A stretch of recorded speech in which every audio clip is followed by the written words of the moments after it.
അസ്സലാമു അലൈക്കും വറഹ്മത്തുള്ളാഹി വബറകാതുഹു. പ്രിയപ്പെട്ട സഹോദരന്മാരെ, വീട്ടിൽ ആട് വളർത്തൽ നല്ലതാണ്.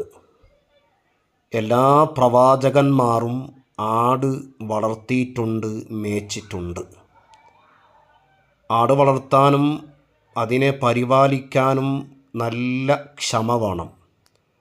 പ്രവാചകന്മാരെ ഇതിന് പ്രോത്സാഹിപ്പിച്ചത് പ്രജകളെ നയിക്കാനുള്ള ക്ഷമ പഠിപ്പിക്കാൻ വേണ്ടിയിട്ടാണ് അവർക്ക് അള്ളാഹു ഈ ദൗത്യം നൽകിയത്.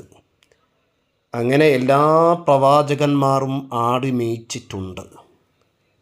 ആട് മേയ്ക്കാത്ത ഒരു പ്രവാചകന്മാരും ഇല്ല എന്നാണ് ചരിത്രത്തിൽ കാണുന്നത്. വീട്ടിൽ ആട് വളർത്തൽ നല്ലതാണ്.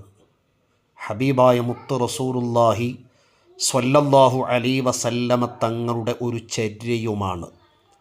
ധാരാളം ബറക്കത്തുണ്ടാവാൻ കാരണമാണ്. ആട് വീട്ടിൽ ഉണ്ടാകുമ്പോൾ വലിയ ബറക്കത്ത് അള്ളാഹു തരും എന്ന് പല ചരിത്രങ്ങളിൽ കാണാൻ പറ്റും. പല മഹാന്മാരുടെ ചരിത്രങ്ങളിൽ ഈ വിഷയം നമുക്ക് കണ്ടെത്താൻ പറ്റും. അതുകൊണ്ട് ആട്, കോഴി പോലത്ത ജീവികളെ വീട്ടിൽ വളർത്തൽ വലിയ ബറക്കത്തും വലിയ ലാഭവും അതിലൂടെ നമുക്ക് ലഭിക്കും. അതുപോലെ തന്നെ നല്ല ആട് നമ്മുടെ വീട്ടിൽ എപ്പോഴും കാണാൻ കൗതുകമാണ്.